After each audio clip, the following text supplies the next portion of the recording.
Quantos nessa noite vieram para ouvir a voz de Deus através da sua palavra? Nós comunicamos com Deus através da oração. Através da oração, o homem, a mulher, o jovem, o adolescente conecta-se com Deus que fez os céus e que fez a terra. Há muitas maneiras pelo qual o homem pode buscar o Senhor, e posições também. O homem ou a mulher pode buscar o Senhor através da oração, numa posição deitada, ajoelhada, em pé, andando.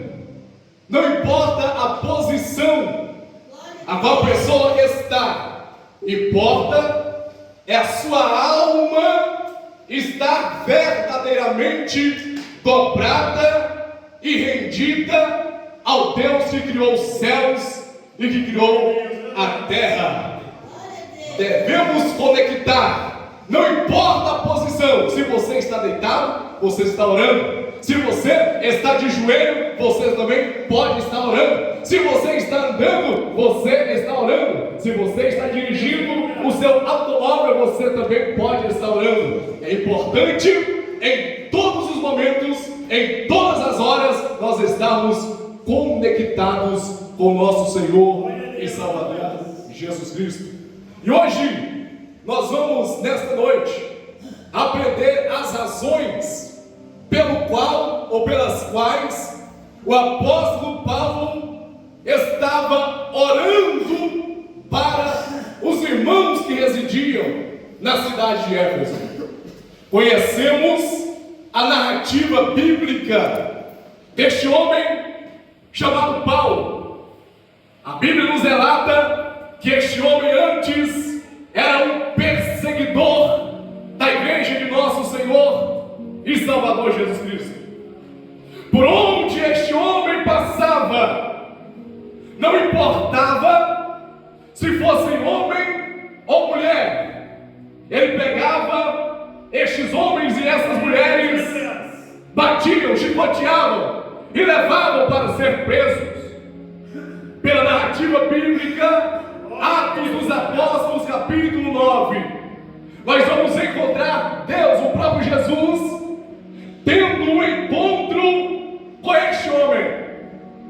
A Bíblia nos relata que ele fora pedir cartas ao sumo sacerdote para ir até a cidade de Damasco, com o propósito, com o objetivo de prender tanto homens como mulheres que professavam a fé em nosso Senhor Jesus Cristo.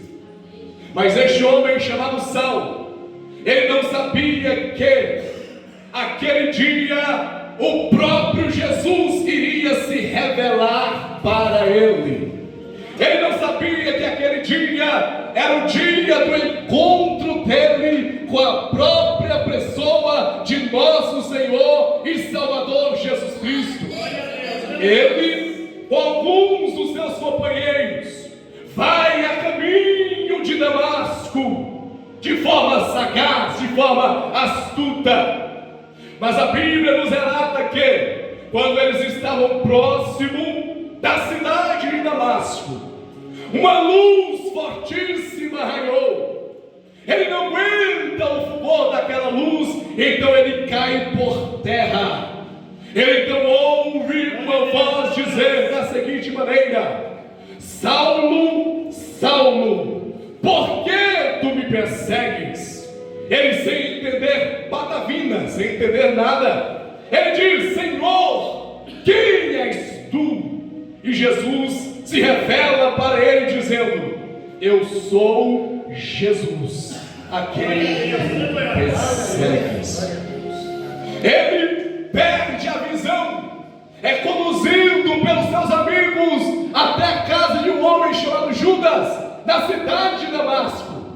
Na cidade de Damasco, segundo o relato bíblico, tinha um homem por nome de Ananias, e o Espírito Santo de Deus, ele começa a falar com Ananias da seguinte maneira: Ananias, eu tenho uma missão para você. Ele diz: Senhor, eis-me aqui, eu quero que você vá na rua que se chama Direita, porque lá na casa de Judas tem um homem chamado Saulo de Tarso. Eu quero que você vá lá e estenda as suas mãos e ore para ele. Quando o Espírito Santo comunica isto para Ananias, automaticamente a sua mente lembra quem de fato era aquele homem. E ele começa a dizer: Senhor, não é aquele que lançam em prisão tanto homens como mulheres? Mas o próprio Espírito, pastora Sônia, diz para Ananias: é sim, Ananias, mas vai lá, porque ele é para mim um vaso escolhido para levar a minha palavra para os reis gentios, bem como perante aos filhos de Israel. Pode ir, Ananias, ele é para mim um vaso escolhido. Ananias ora, coloca suas mãos sobre aquele homem, ora por ele. Então ele é cheio do Espírito Santo. E a Bíblia nos relata que daquele dia em diante ele nunca mais foi a mesma pessoa. Assim acontece com o homem que é cheio do Espírito Santo. Assim também acontece com a mulher que é cheia do Espírito Santo. A sua vida nunca mais é a mesma. Aquele homem chamado Saulo, que outrora perseguia a igreja de Cristo, o próprio Espírito Santo falara para Ananias: Ananias, eu vou mostrar para ele o quanto ele deve padecer por causa do meu nome. E aqui nós vamos encontrar o apóstolo Paulo escrevendo esta carta para os irmãos da cidade de Éfeso, buscando ao Senhor através da oração em favor dos irmãos que moravam em Éfeso. O apóstolo Paulo, ele estava na cidade de Corinto, e na cidade de Corinto tinha um casal chamado Áquila e Priscila. Esse casal, Áquila e Priscila, vai com Paulo para Éfeso. A Bíblia diz lá que Paulo ele passa alguns dias naquela cidade, mas aquele casal chamado Áquila e Priscila fica na cidade de Éfeso, e ali é fundada aquela igreja.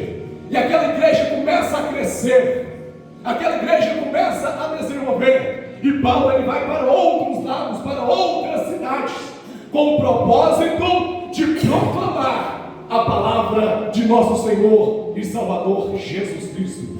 E quando Paulo, o apóstolo do Senhor, ele escreve esta carta aos Efésios, ele estava preso, ele estava aprisionado numa prisão domiciliar. Mas mesmo em meio às prisões, ele não cessavam de se preocupar com a igreja de nosso Senhor e Salvador Jesus Cristo. E o homem de Deus chamado Tíquico, ele vai até a prisão, e Paulo ele dá esta carta para este homem levar até a igreja de Éfeso. E aqui nós vamos encontrar 4 pontos que Paulo estava fazendo a oração para aqueles irmãos. A Bíblia nos relata no versículo de número 16 da seguinte maneira: para que, segundo as riquezas da sua glória, vos conceda que sejais corroborados com poder pelo Espírito no homem interior. Este era o primeiro pedido de Paulo em oração a Deus em favor dos irmãos. Se nós formos abrir a Bíblia no capítulo 1, Paulo ora para os irmãos para que a sua mente fossem iluminadas. Mas aqui no capítulo 3, ele ora para que os irmãos fossem capacitados pelo poder do Espírito Santo. E conforme nós lemos no versículo 16, que o Deus, ele habita no homem. Versículo 16, para que, segundo as riquezas da sua glória, vos conceda que sejais corroborados, ou seja, fortalecidos com o poder do homem interior. Queridos irmãos, existe esta matéria humana, mas dentro de nós existe um homem interior. E este homem interior, ele precisa ser fortalecido. Muitas pessoas no século de número 21 preocupam-se apenas com a sua estética física. Errado? Negativo. Temos que preocupar com o nosso corpo, cuidar do nosso corpo, porque somos templos do Espírito Santo. Mas necessário é ser fortalecido o homem interior. Que homem é este, José Rodrigues? É aquele que deseja buscar a presença de Deus. É aquele que gosta de orar. É aquele que consagra a sua vida. É aquele que anda em vigilância. Muitas vezes passamos de madrugada, até de madrugada, 5h30, 6 horas da manhã. As academias estão abarrotadas de pessoas malhando, fazendo musculação, fazendo esteira, levantando peso. Mas poucas pessoas hoje em dia têm o propósito de levantar-se de madrugada para dobrar os seus joelhos, para conversar com Deus que fez os céus e que fez a terra. Glória a Deus, meu Deus. O homem interior, ele precisa ser fortalecido. Se você fortalecer a carne, com certeza ela vai ficar forte. Existe muito fisiculturista, aqueles homens bombadão, fortes. Quando coloca o músculo, até as veias aparecem. Mas eu faço uma indagação para você nessa noite. Como está o homem interior? Ele tem sido fortalecido ou ele está enfraquecido?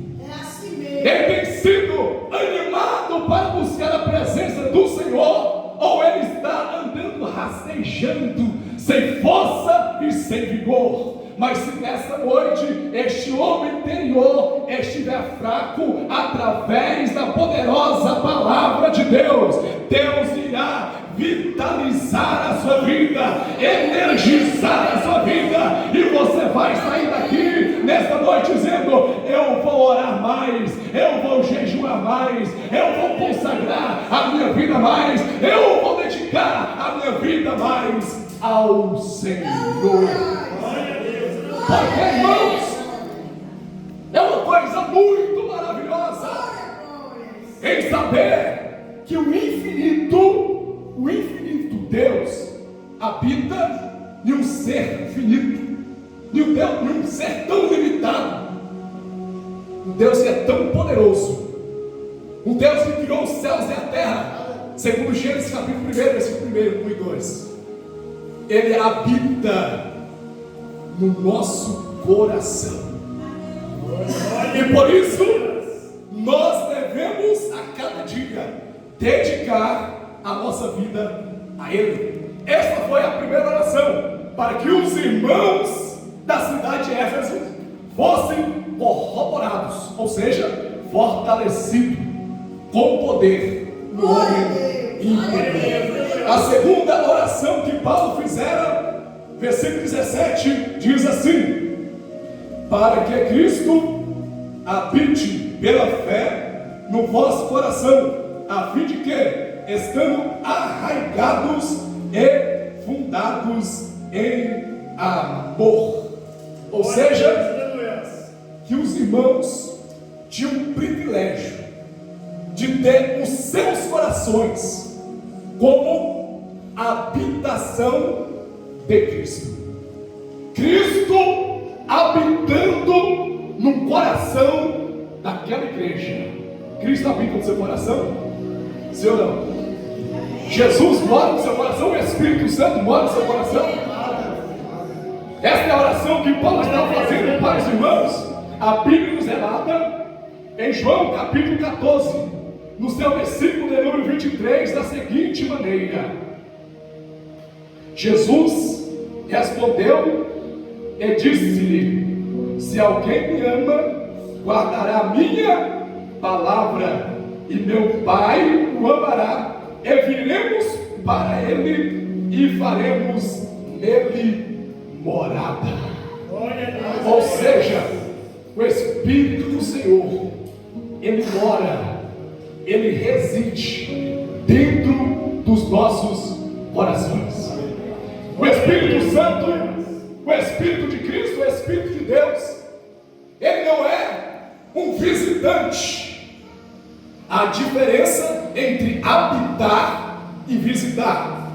Uma pessoa pode ir até a sua casa, fazer uma visita, mas ele não é um morador daquela casa.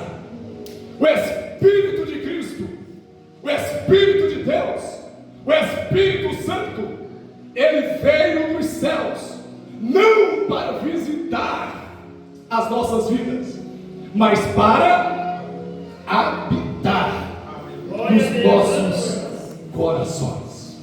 Hoje, a morada de Deus, a residência de Deus, a morada do Espírito Santo é a minha vida e é a sua vida, porque o Espírito Santo veio e ele mora dentro dos nossos corações. E a terceira oração está no versículo 18: compreender o amor insondável de Deus. O versículo 18 diz da seguinte maneira: poderdes perfeitamente compreender com todos os santos qual seja a largura e o comprimento e a altura e a profundidade. Glória a Deus, aleluia. A pessoa que é corroborado com o poder do Espírito no homem interior, o homem que sabe que o Espírito Santo habita no seu ser, ela vai começar a desenvolver uma intimidade com Deus. Paulo aqui nos versículos, ele usa uma alegoria de duas coisas: árvore e edifício, para a pessoa estar arraigada em Cristo. O que acontece com uma árvore quando é plantada? Coloca-se sob a terra e vai desenvolvendo as raízes. As raízes vão desenvolvendo, vão crescendo, vão desenvolvendo, e aquela árvore vai ganhando sustentabilidade. Glória a Deus. Ninguém está vendo o processo lá embaixo, mas está ganhando estrutura para que aquela árvore cresça e dê os seus frutos. Muitas pessoas podem não ver o processo pelo qual você está passando. Às vezes, em um processo você olha para um lado, em um processo você olha para o outro, mas somente busca ao Senhor através da oração.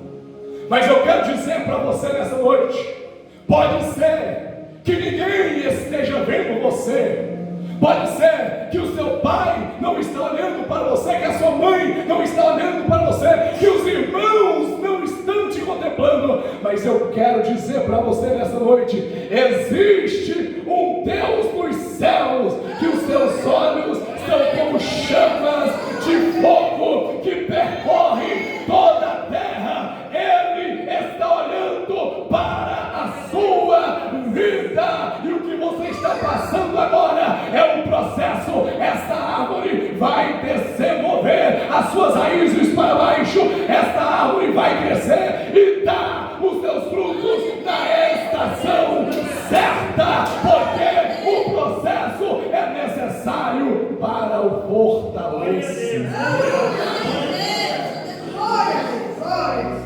pessoa vai conhecendo o que? A largura, o comprimento, a profundidade e a altura. O amor de Deus, irmãos, é tão grande.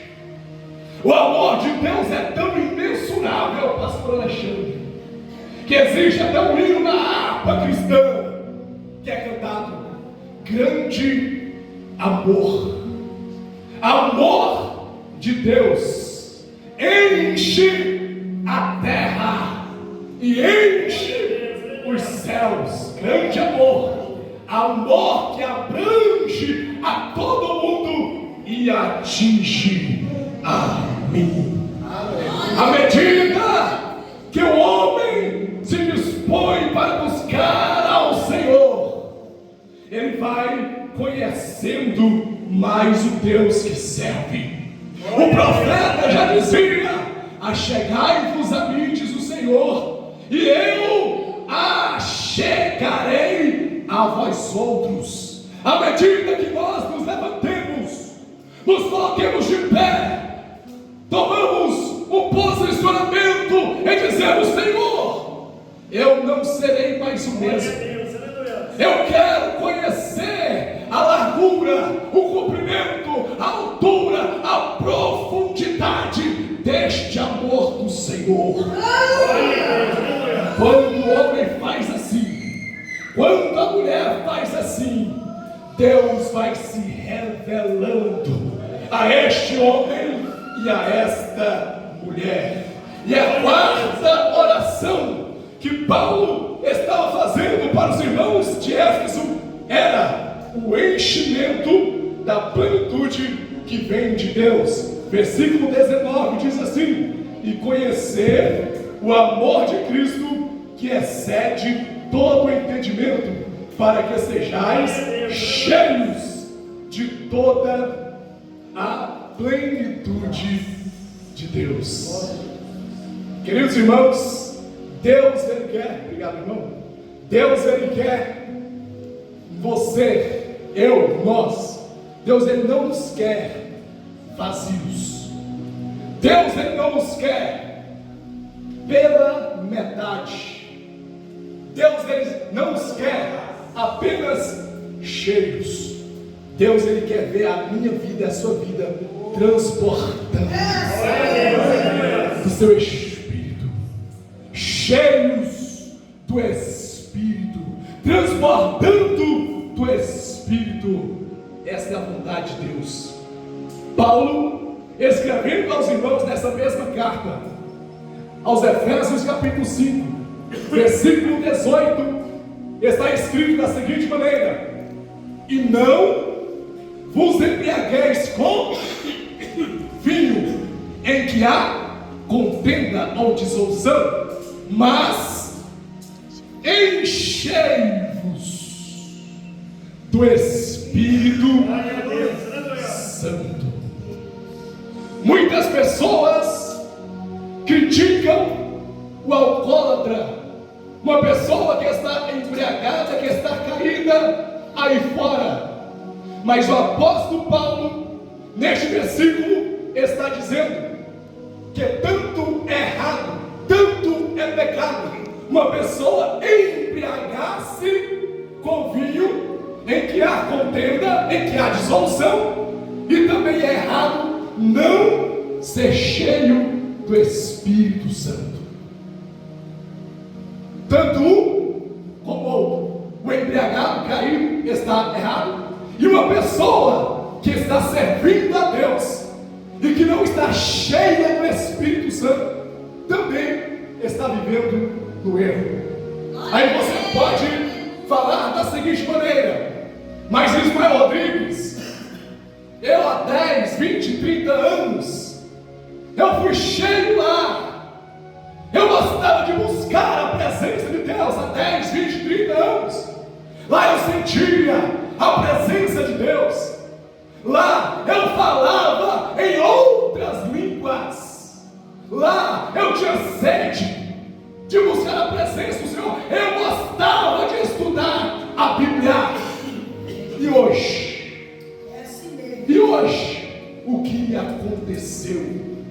Hoje nós estamos vivendo no século de número 21. A correria do dia a dia é tão grande que muitas pessoas têm tempo para tudo, menos buscar a presença de Deus. Precisamos, como igreja de Cristo, buscar a presença de Deus, voltar ao primeiro amor, lembrar de onde caímos e voltar a praticar as primeiras obras. Assim como Paulo, ele fora preso por causa do Evangelho. Nós não estamos imunes de passarmos por lutas, dificuldades, aflições, não. Mas em meio às lutas, dificuldades e aflições, nós devemos seguir estes 4 conselhos, ou esses quatro pedidos que Paulo fizera para os irmãos de Éfeso. Quais foram os pedidos? Primeiro, para eles serem fortalecidos com o poder no homem interior. Segundo, que eles eram a habitação de Cristo pela fé. Terceiro, compreender o amor insonável de Deus. E quarto, o enchimento de toda